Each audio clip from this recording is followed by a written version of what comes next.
मैं पुनः पुता मुक्चरी कोइना मंगलाचरण असी थिना मतम सिदा हरे कृष्ण महामंत्र मथी हरे कृष्ण महामंत्र से सि ख्वाइदिगे न मरुइबा कोई मंत्र ने हाबी आई कई हाबते चेतना महाप्रभु मसामकना मसिबु सोनचब तारबदी कोई कलयुग की अवाब चेत नंबदे पुनः मसिबु कोकनी थमोइद लेइबा अमकपसिंग थमोइ के अमोटपसिंग असले मैम मसि कोकनी कोकनबगी अमतंगाय उपायनी अमदे ख्वाइदिगे न इफेक्टिव ख्वाइदिगे न भयांगदबा अतुगुम पाम्बैनी हाबसि चेतना महाप्रभु याम हाबिरम मसि अखोइना नरजगदबगी टॉपिक को थमजकीबसे किनोसिन करी अखोइना भगवान श्री कृष्ण की मतंग नेनरपकानसिदा कृष्ण से भगवान नी हाय भगवान श्री कृष्ण अदगी अयाम मतमदसु भगवान हाय से अतोप देवता सिंह अतोप लायाम सिंह सिनब चावरे नत्रगा तोंगान तोंगान बा मफमदा नत्रगा मियोइबदसु अतोप अतो मियोइदसु हारिबा भगवान हायबसे मसे सिनब यावरे मसे कम तो बजानो मसी कमहाइन तोरगा मसी अखोइना मसी खंगबा यागदगी करी करम्बा कंडीशन लेबगे भगवान हायबसे मतंग हायना भगवान हायबसे करिगिनो हायबा कान अखोइना कना कना कना कना गो मियोइना से भगवान ने से ईश्वर ने हाइदना क्लेम तौबसे इंडिया दा क्यारक थेंगनरे मणिपुर जु थेंगनै को थेंगना अदुबु मियामना हाइबा अदुगो मियोइसे सिगुमला मियोइसे मसाना मसाबु ईश्वर ने मसाना मसा भगवान ने लाइनी न हाइबा कांबु सिंसे मसे इराई लाइना हे लौबुलम तौवे ओ खोइना हाइदि यारे जो मनी हाइदन अदुबु अखोई ममांग हाजिकी बदुनी करिगम वफम अमा थमजबम मतमदा नत्रगा करिगो वफम अमा खोइना लौजबा मतमदा मसिकी पॉइंट ऑफ रेफरेंस से मसी याम कुपना खोइना दब याते खंगदब याते करिनो हाइबसे कराइदगी करहाइन तौदना करिदि युफम ओरगा मसी हारे इबनो अमदि हारिबो वफम सिंगासे मसी तसेंग तसेंग नमक चुमनबरा हाइबसे मसी खोइना हाइब दरकार ओय भगवान हाइबसे मतंग लाप कांददी खोइना ऑथोरिटी साइंस दसु लई साइंस के वफम अमने रखप कांदा मसी ऑथोरिटी कनानो रेफरेंस कमाइना पीकनी कनाना कनाना मसीबु ऑथोराइज तौदोरिबनो हाइबने सिंग मसिंग मसी याम कुबनने अमदि साइंस की यामना फजबा मन करिनो हाइब का खोइना मसी हॉलमार्क हाइबसु याय हॉलमार्क टॉप टॉप मगुन मा हाइजब तारे मसी करिनो हानना मयामना यानखरबा वफम अमा अदुबुसु कनागुंबा मियोय अमना मधुगी मतंगदा नैनरे हारगा मधुगी मरमदा महाकना वहांग थांगत पियाय अमदि मसिबु चुमलिब्रा चुमद्रिब्रा नत्रक मसी मफम पुनमक्ता फिबम पुनमक्ता मतम पुनमक्ता उखाजगे को मफम मतम फिबम पुनमक्ता हारिबा अदुगोनबा साइंटिफिक कंक्लूजन साइंस की थियोरीज हाइबतारे नत्रक लॉ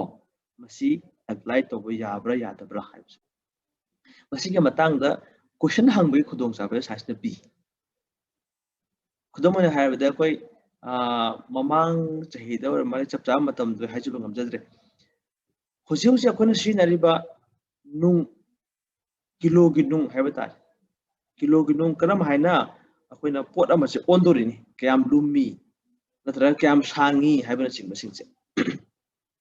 मसे हारिबा लुम्बा सांगबगी मतंग योरप कांददी मसी अखोना चपचाबा मागी पेरिस अदुगी लैबोरेटरी दुदा अखोना मसाइगी योट से मसी मतुम अमा थम्मे मसीबु फिक्स मतुना फिक्स स्टैंडर्ड ने किलो अमसी मसी लुमगदबनी हाइबसे कोइ थम अदगी असांग बसे असुमाय सांगदबनी गासे मो थम फिक्स ओय मसने मीटर अमा कवे हाइबसे इवन टाइम मतम से वाइब्रेशन सिदी एटम अमना एटम सीजियम एटम अमना मसी मागी इलेक्ट्रॉनिक स्टेट अमदगी स्टेट अमा फावबा वाइब्रेट तौबा हाय इलेक्ट्रॉन से लेंगा लई इलेक्ट्रॉन से फिक्स ओइदी लेंगे मतम से मसी से 1 सेकंड कवी हाइबसे मसे फिक्स ओइरिनी सोमदगी सिदगी इलेक्ट्रॉन अमा सिदे चलगा सिरपदगी अमु हनबसे मसी के मतम से 1 सेकंड नि फिक्स ओइ अदने अखोन एटॉमिक क्लॉक हाइबसे फिक्स ओइ लेमु लेबा अदबु ꯑꯩꯈꯣꯏ ꯒ꯭ꯔꯦꯚꯤꯇꯤꯒꯤ ꯃꯇꯨꯡ ꯏꯟꯅ ꯅꯠꯇ꯭ꯔꯒ ꯑꯦꯠꯃꯣꯁꯐꯤꯌꯔ ꯂꯩꯔꯤꯕ ꯑꯗꯒꯤ ꯗꯁ ꯐꯥꯏꯟ ꯗꯁ ꯑꯁꯤꯒꯨꯝꯕꯁꯤ ꯃꯁꯤꯅ ꯃꯔꯝ ꯑꯣꯏꯔꯗꯅ ꯍꯥꯏꯔꯤꯕ ꯀꯤꯂꯣ ꯑꯃꯒꯤ ꯋꯦꯠꯁꯦ ꯃꯁꯤꯒꯤ ꯆꯥꯡꯁꯦ ꯐꯤꯛꯁ ꯑꯣꯏꯗꯦ ꯍꯥꯏꯕꯁꯤ ꯃꯈꯣꯏꯅ ꯑꯪꯀ ꯍꯣꯠꯄ ꯊꯦꯡꯅꯔꯛꯄꯗꯒꯤ ꯍꯥꯟꯅꯅ ꯃꯌꯥꯝꯅ ꯌꯥꯅꯈ꯭ꯔꯕ ꯑꯗꯨꯒꯨꯝꯂꯕ ꯉꯁꯥꯏꯒꯤ ꯌꯣꯠ ꯃꯇꯨꯝꯁꯦ ꯀꯤꯂꯣ ꯑꯃꯅꯤ ꯍꯥꯏꯕꯁꯦ ꯃꯁꯤ ꯃꯈꯣꯏꯅ ꯌꯥꯔꯔꯣꯏ ꯆꯠꯅꯕ ꯌꯥꯗ꯭ꯔꯦ ꯑꯗꯨꯅ ꯃꯁꯤ ꯑꯣꯟꯊꯣꯛꯑꯁꯤ ꯍꯥꯏꯗꯅ ꯑꯣꯟꯊꯣꯛꯈ꯭ꯔꯦ ꯑꯪꯀ ꯍꯣꯠꯂꯒ ꯇꯥꯕ ꯑꯃ ꯑꯗꯨꯒꯨꯝꯕ ꯋꯦꯠ ꯑꯃ ꯊꯝꯃꯁꯤ ꯍꯥꯏꯗꯅ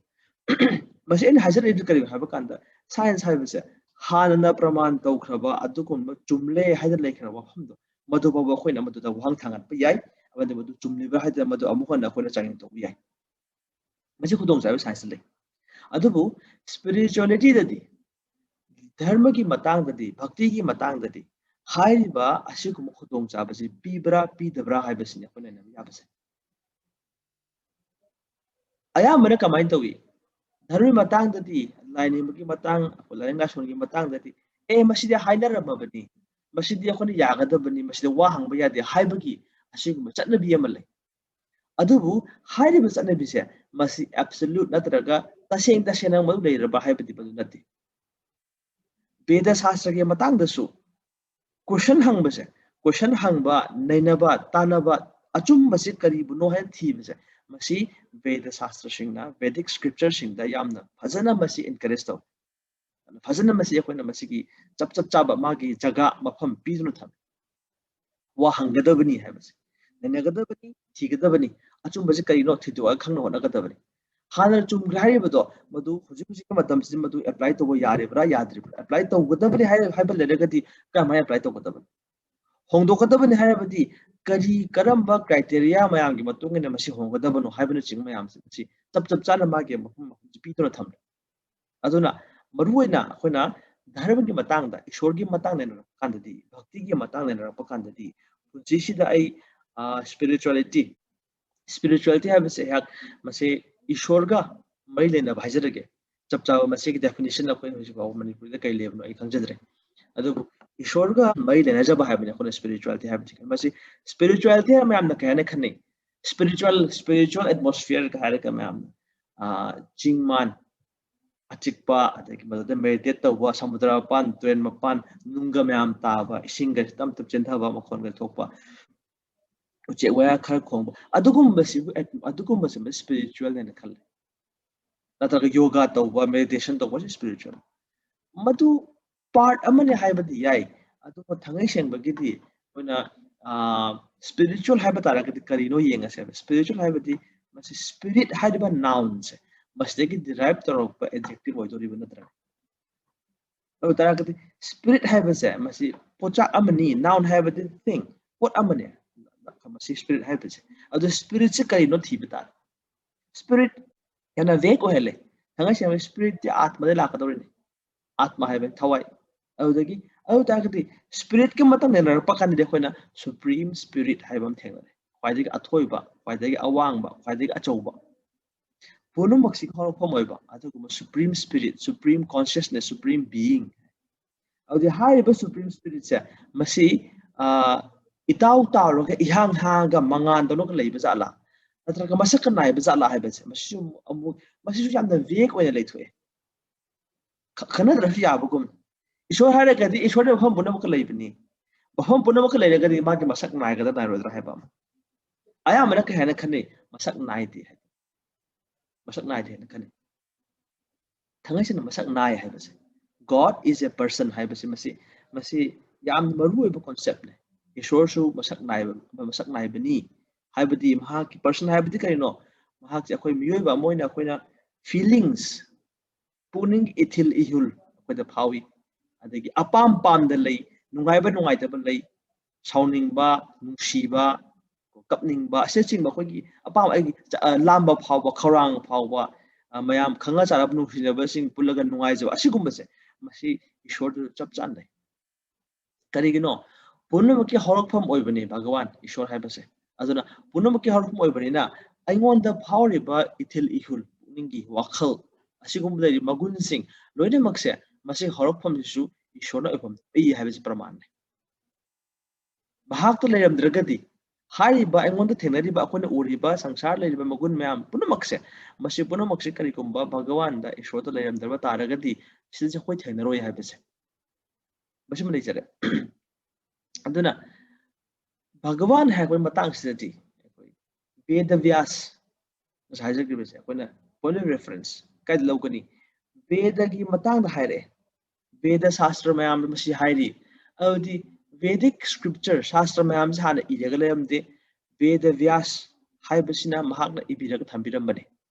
Srila Veda Vyasa Vyasadeva Vyasadeva adudi mahak kanano karigadamakta akhuna mahak wafam sing as akhuna authoritative and logudoribano haib mahak achama miyunate Veda Vyasa mahak se Bhagavan gi avatar ne karam avatar no Saktiavesh avatar Sakti Avesh avatar Sakti hablaba avatar hai kadam sakti no top karigumba masak naiba thabak ama pangthoknabagidamagta Shakti hablakpa avatar ne Vyasadeva se achama miyunate masi kanana confirm tawi acharya mapung phana mayan khangaraba wa chatlaba acharya sing maroina koi madhwacharya chingba acharya sing se makoisna masi chapchana masi pirambabane acharya ni mkon hay wa chatlaba yabani habse Veda se ham amakhat lerami adu amakhat lermase masidagi mari thona khaidoraki Vyasadeva na kaidore kaliyuk ki matam sidi miyoi besing se makogi buddhi wakhal mayam asuk matik thien rani aduna makoina Veda gi waham sing ase tara khaktang khang ba habase masi oithoktre habase mang khang jai lisima gi mamang dang sidagi aduna kaidore masi itholaga thambiram drabadi yara roi hadana mahakna masi ikhibane ibiram khibane wase kanagum nang khai kanagum na khumdorini kanagum na hangdorini masi ne koi bagano singi Veda gi magi top pa ama khatana hairaga top stokande aduna samna hai kanda kan Bhagavad Gita thengnei Arjuna haiba kanda Arjuna uvacha Dhritarashtra haiba kanda Dhritarashtra uvacha haibdi hai mana hairami Kunti uvacha ade mayam yamagan uchu haiba sumayan hairami haiba plural da audi Arjuna haiba kanda Arjuna uvacha hai Sanjay haiba kanda Sanjay uvacha hai Dhritarashtra haiba kanda Dhritarashtra uvacha hai asmai toro Srimad Bhagavatam da Maitreya Rishina haiba kanda Maitreya uvacha hai Vidura haiba kanda Vidura uvacha hai adubu Krishna haiba kanda di karigum matam de Krishna wanga pa khumuk matam de kadawi Krishna uvacha hai Krishna gi mingke palla kaido moida khai di kariyana hai Sri Bhagavan uvacha Bhagavan hairami Bhagavan haiki adi Krishna da Bhagavan haij karigino masi matang da koina nabya basi Parasar Muni haidana Veda Vyasa ki mapai bungo Vedic authority ne point of reference has given kana haiki Parasar Muni haiki kari haina hai koina Bhagavan haibadi kari no top pa magun taruk mapung fana complete oina mapung fana magun taruk chelab stop to magun taruk khak lei madu cheliba misakado madu chelabadi mahak adu Bhagavan kauni Aishwarasya samagrasya Viryasya yasasriya Jnana Vairagyoschaiva Sannam Bhaga Itingana Masi magun sindi kayo ako na hajagi bidon sa Aishwarya opulence Watapadava Sentum Kalantum ko ay lagi pai bise masi Krishna kaya kita magtano Brahmana so hairi Krishna ke matang da Govinda Madi Purusham tamaham bajami hai dina prarthana lai bato madura kaya hairi Venum Konantamaravinda Dalak Taksam Varhavatam Samaslam Chintamani Prakrasat Masukalpa Vriksha Laksha Vriteshu Surabhir Abhiparayantam Lakshmi Sahasra Satasam Brahma Sevyamanam Lakshmi Sahasra Sata Sahasra haibadi thousands Sata haibadi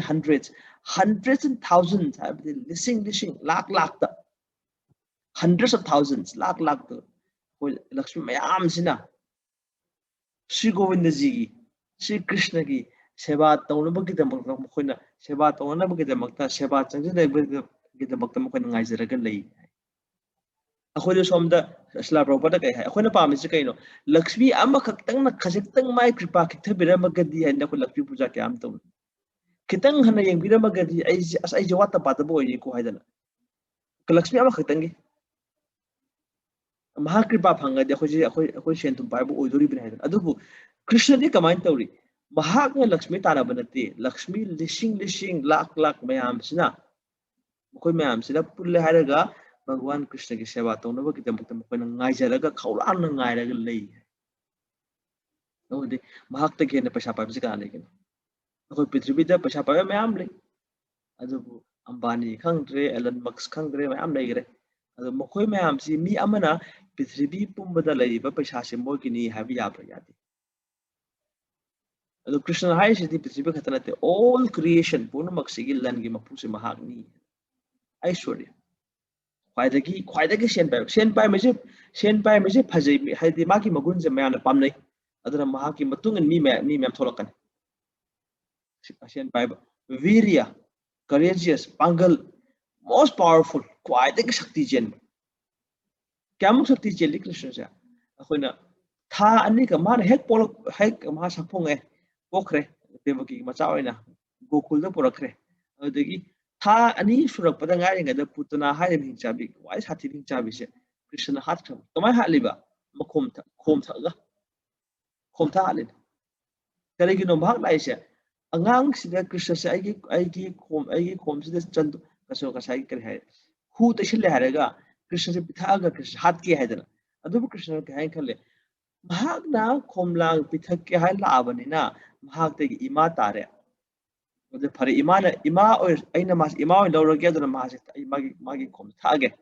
chagom thage adubu asumane hingale re bo taragati angang atoba kayam suma so hat ke harakani aduna mahaki pap lu sen birage na Krishna mai mathwai lawr alan bigre chahi thani da chahi tare sudangai matam tu da Vrindavan da nong kanna chuki matam tu da Brajabasi me amdu kan binaba ki tamakta Govardhan Singh thangal chahi tare ta oi tham khut khunau bida oi tham khudi khunau bida ching tha pala khoi se kubak ta ye tham kubak ta chek ama hapaga tham da kang mutha pangam ga degi se aigi pangal ga aigi shakti ga Krishna shakti ga kya khenare bi ga bis da khoi ha Krishna bu kai ma bu kai to ge mana si to ma se bana wa se pangan gang nei adu bu masi khangdra ga de masi khangma darkar oiba aina kai da lei Krishna kai da lei bi ga bis Krishna Govardhan Singh thagat ki bese ma ya wana humanga phi kangai edu thagat ki chala khudang ga chokthang ga thang ki chala nati kamai hai angang wa chamana koi no sura matung da koi kano u apat kumba dagi atapi patahum da jaga dagi mushroom horpod hoi kari hai uyen hai da atraga angang se ko sal hangoi satin hai frog umbrella Chengum hai to mushroom. Chengum da macam cha do mayam cha ba dia da macam cha holok angang macam na chengum do sai ki uyen je masibu hek tat matam da mana badu adu putlaga thang matam da kyam wan khona ken khona de da pathat lor angang macam na chengum ma putlaga thangat bado adu maina nga sai Govardhan do Krishna thangal ya adu ko line adu khoi da Govardhan to khrishi check ama tan piraga check sama pung wal check tek tangkhai do ko thangalo khunau bidra te ko khubak da haba thangalo oi daga da yetta thangala tham kyam kuina thangala tham ngam di ga ta gisin Krishna di Govardhan Singh thangale bodo numit tare ni numidang tare ni chupna thangale karib ta lek ta karib ta moha da bida akhoi di ngam gadra asiku basida kai tai ma ki shakti se kya ki mati pangal le ha bese bisa pi ga uthokra bane ma asdagi हम तो पूछा जब मैं हम नहीं करे ऐश्वर्या हरे Krishna Govardhan gi una muktatye thangat pa dudus Govardhan una am tate nungam ta kende una am tate thank you ऐश्वर्य ले रे वीर ले रे यश असुके बतिक फाव बसे फेमस क्वाइदगी ना फाव बसे कानो कृष्ण क्वाइदगी ना फाव है या के बतिक फाव करे Say the Simagi among the Ikiba, say the Simagi among the Haikiba, Bhagavad Gita, the Hosbo Pandari, a Hosparis, Yak with the power. Among Kamahai, if Bhagavan had Pakan is source, Ama Maki among Amanat and Amada, Home Bunamakulana Kangi had. Atap, I am a Tamba Africa jungle or Basu. Because whether Maki Karigum, Lalam Gani. I showed you what can lay, show Kang the Blake hands. Masak Pazaba, quite a Pazabas, Sri, Asokari Pazab beauty, Krishna the one Pazablati hand. Krishna Hai Waisi Artha, so all attractive heaven. Jiva Punamaki, Matamoy Buhubi Bangamba, Krishna Hai. Krishna Hai. Ishwar Hai Base, Masi Mingsi Krishna Hai Basi, Chaptava Bhagavan Hai Basi, Mingamale, Bataragati, Masi Krishna Kautavani Habismali. Karigino. Jiva Punamaki Tamoy Buhubi Bangam Dragadi, Kamana Mas, Ishwar Haidoribno. Ishwar Hai Basi, Punamaka Sanjama Moidobani, Sanjama Habasika, Punamaki, Punamana Pamjava, Punaman Kudaza Bogatavani, Ishwar Hai Basi. Attractive. And then Krishna have a message artha all attractive high. Quite per se, gown per se, Cupid, when a Cupid have am Hamiram. Cupid say when a god of love Kai Greek. When she nongolgi or lie. I would hire but Kamadev high Musaskritana. Kamadev secretary. G. Punamaxia, Nushi nongoli wakal the Punba, Nauhanba, Sumat Pasumba, Asumatabaximad, Manto. Although Mahakadavi, no ma Kamadevsna, a Krishna say, Mahaks young Sumat Gay the man lap. Lapakan said, Krishna de Kangaba, Kangbasakadore, Parebe, none Sumat haven't tried ying a Sikana Sumat Gather, and do Krishna happened tuck on Toga Manakadavi. Kamadev say, my Krishna Sapum, Kasitam only, one Mudukadavi, Kam the local height him, 100, Hazamandan. Lord, Jiva Punamuk Supatiba Kamadev said. Krishna ki amuktan kazektan over the Krishna ki maito Pazabs over the Mother 100 Hazaman. Azunaka Hai Krishna ki Ningama say Madan Mohan, Madan Hari Kam, Dipsa Madan Kawi. Madan Dubu Shumali had an Amhaki, Madan Mohan. And the Maito Yam Pazay, Krishna Book, Krishna Pazability Hai. At the key Gyan. Quite again, Loxing Buddhi labor. Quite again, most knowledgeable, complete knowledge labor say. I have the Gita Gumba, Asukimati Wang philosophy, Asum practical or Asum philosophy. Gyan later the command people on the ring. Ato me as a man have a Gambia brand Gita Hypes. Mas the Kuna Kambanga make Krishna Gyan Simapan Ibnati Habes. Adagi Punamax and Rabakanda English beauty, fame, knowledge, wealth, strength, power. Last a lady, Vairagya. Low in the Makado Sangsar Jaga Sangsar Simana Sabirini, and the Karim attachment without Tanamid. When it's on the Pazay already, and the Krishna Biraymat. Man Aigi Pukiti, Margatum, a golok the market of Madame Sanajarin. A monokari, high river, but to be Magun sing as a quidicadawi. Kanagum a sak Pazare, Magi Masak Pazabata Magi, Pound of Bagi, Madame Sakana Bagi, the mana depend away, but the man Nazaragale. Mapangal Kale. Mana mal Tabagam to Hata Magi Mapanga the Masi Macapoli, Magi Mapanga Kalma the Masi, Nazarakatori. My Haiba Masak Pazaba, Pangal Leba, Butileba, Mabashida was Nazayi. I Perkada passed okay, Magam Pangata, I give it to the Pentol. I do put the mark recalcy. I give Hazab as a mark recalcy. Kanam Trejan be roy. Hanan Masamoto Pazarabane and photo dam you can't take a social media. Instagram, Facebook, the Mam Takadari, I do remember the Mam Pazi, I do to be other comment pinabane, viral, level high in the map of the river. I do highly much upon the na, hey, no, I'll put the Kajitan Tizilama.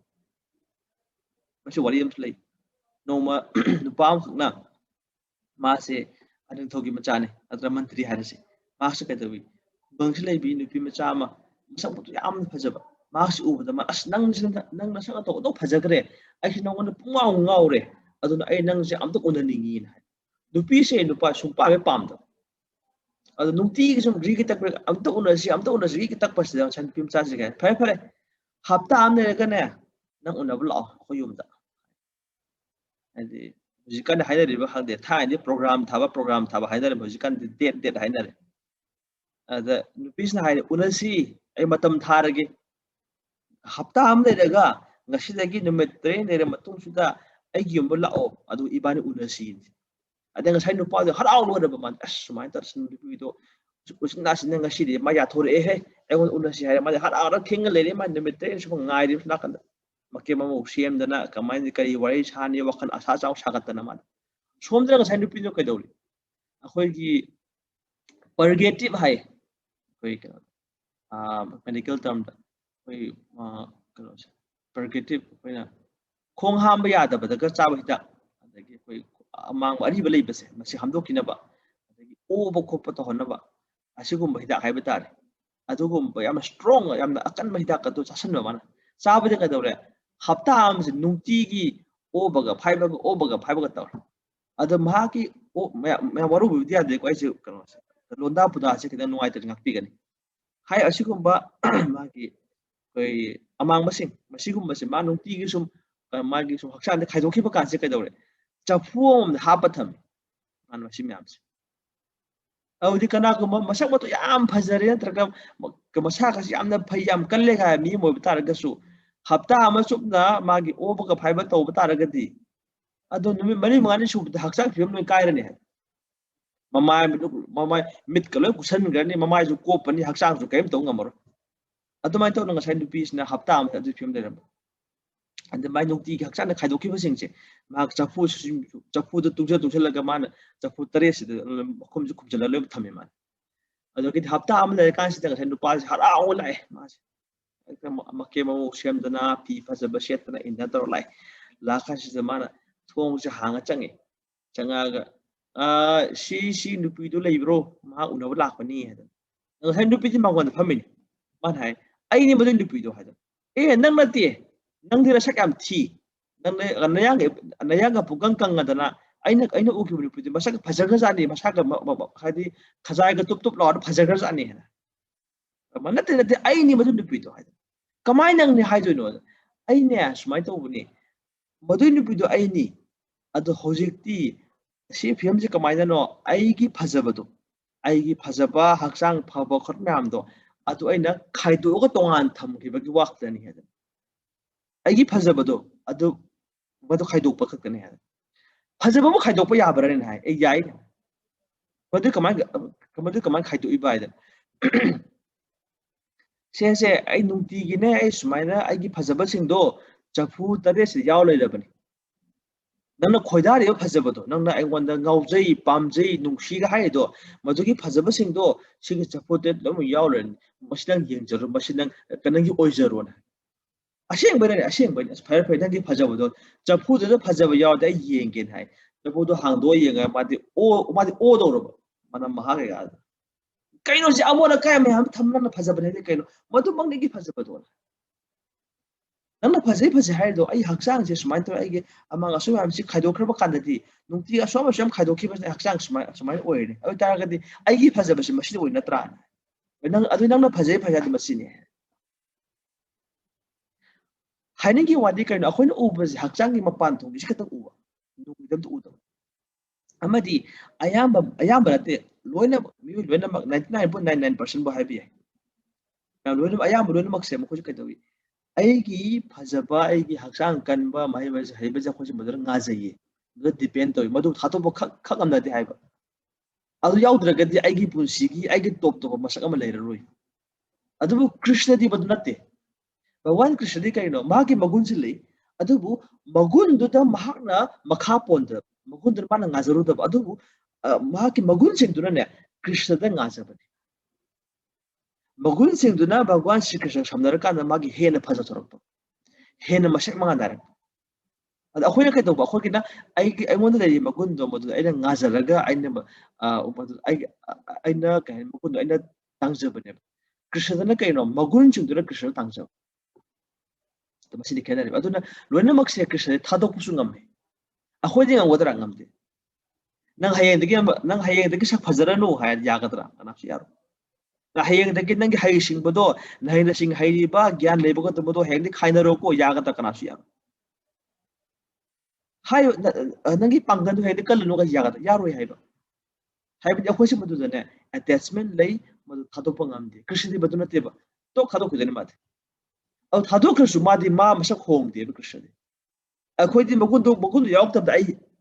hong thani adu krishna di madu na te ma di original de ma su hong de hai adu ne krishna ko na bhagavan hai hari ba magun taruk se masa khwade pai ba masa khwade phajaba papangal khwade kan ba adagi khwade phau ba khwade gyan lei ba madi punna mak thadok pusungam ba hare magun taruk se masi krishna da mapung fana complete oina krishna yawi aduna parasar moina ke hairi krishna se bhagavan ni masi yaudra gadi kana bhagwan ko yate adu maram da khona ke han thengni bhagwan shiva mahadev bhagavan hai thengni even narak muni bo bhagavan hai ba thengni maram bada kai tawi bhagwatam dane vyasdev se bhagavan hai da do maina asi madu ko push yaw madu na kamai taw no bhagavan gi krishna gi adu ko mage top magun khara urak pakan da hai ba jibu to madu bu kana kana gumna wanga thangalaga maga du top pi mayam da heli hadra ma ku su bhagavan hai ba si yaw bhagavan hai ba yai ha adu ko top thodu ndu kana gumma adu adu bu masi haidra su when bhagavan matai ro pakan da di pum thoi ba bhagavan se kanano har pakan da di ishwara parama krishna haidana koi brahmana bhairi khwaide athoi ishwar se ishwara parama krishna adagi vyasde masana ke hairi srimad bhagavatam da khwaide ki top shlok am yauri srimad bhagavatam sida krishnas to bhagavan swayam haidana 1328 first canto chapter 3 verse number 28 srimad bhagavatam gi masyaw ji kaino ete chance kala pungsa krishnas to bhagavan swayam hai vyasde masamon hain point of reference ni mase mayam sibu lead tawba mayam sibu lujinga pu shlok si masine aduna shlok loina makna masiki matu ingadu masiki makha pondoriba adu ka hairi krishnas to bhagavan swayam bhagavan haibak ta gadi taseng bhagavan do krishna ni krishnas to bhagavan masi vyasa da haina masi da kona yenne kaim nei tre masi yala pata gadi ai vyas de mawal ukti habi veda sastra mawal ukti habi ta gadi ako discussion makha taw yaro aduna masi hairi vyasa masala confirm tawra abani krishna se bhagavan ne haidana audi hai magun trofyu chele magun trok chele binna bhagavan krishna se athoi bani habi masi bi yaro amusu kay hairi adu ta gadi bhagavan se krishna di lonma khangi mana khangdab leite karigino mahakti paramatma gi rup lawre har ka jiv purnamak ki thamod lei amadi maha jiba loina makse maha ki saruk ni hadan jibero saruk ko hoy chakano se jiba si loina makse krishna gi fragmental part ne hai mache khadaro krishna ki audi mama eva angshat jiva loke jiva bhutasana mamai vangsu jiva loke jiva bhuta sanatana श्लोक 7 क्या नाम है Avitagi mama okay anyway masi jiva loina maks ai ge saruk ni haidar krishna haidar bane o taragadi jiva loina makse masing thingam draba jiva mayam si krishna gi hakchang de khaidoki bataragadi akoina che machet ama machet sum shaya raba kanda loslak pakanda che le hodre dana chedo sum set ki lore wa chedo lemak se tok raba kanda di ako ma chedo le horo roe aduna mayam haidari se krishna dagi loina mak jiva se loina khaidok khabani na krishna do masak naidre aduna mayam conclude to krishna masak naide bhagwan masak naide hai se thanga sing maduna te krishna se bhagwan ni bhagwan se chejet natte hai chede khaidok khaga loi mang gedung natte aduna masi kamai masi kai da praman piri reference kai da piri ishopanishad Upanishad mayam punamaki khwade athoi Upanishad ihana Upanishad se Isha Upanishad sida kya hai piri Om Purnamadah Purnamidam Purnat Purnamudachyate Purnasya Purnamadaya Purnamevavashishyate haidana Krishna Bhagavan hai se kanano mahaktagi mapung phaba mahaktagi tholakhiba saruk sing se masi loina mapung phaba oi mapung phaba Bhagavan dagi thorakpa saruk tu su mapung phaba oi amadi mapung phaba Krishna do Bhagavan du dagi masing thingam draba mapung pharaba saruk kaya kaya thokriba taragasu mapung pharaba Bhagavan do mahakti adum mag mapung phadru da lei masine mapung phaba haisen handadaba kemto hongda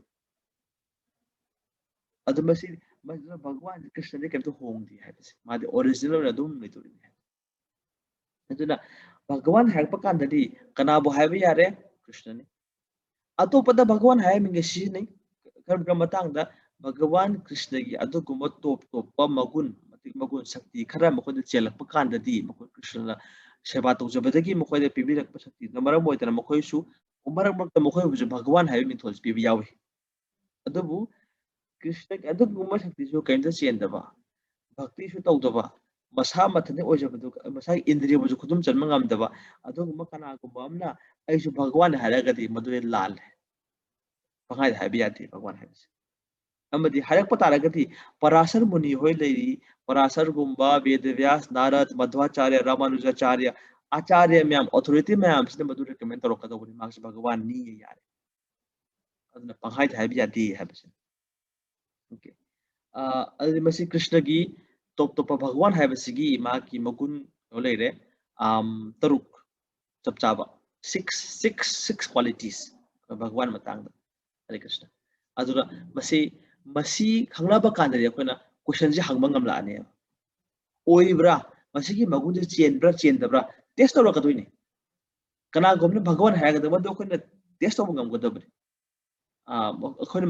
madu examine tawba ngamgadabri experiment tawba haigadauna adu masi gi background ji yawdaba taragadi kamani parekha tawdoiba adu chap masagi basic knowledge basic foundation ji masi akoi clear oiba taba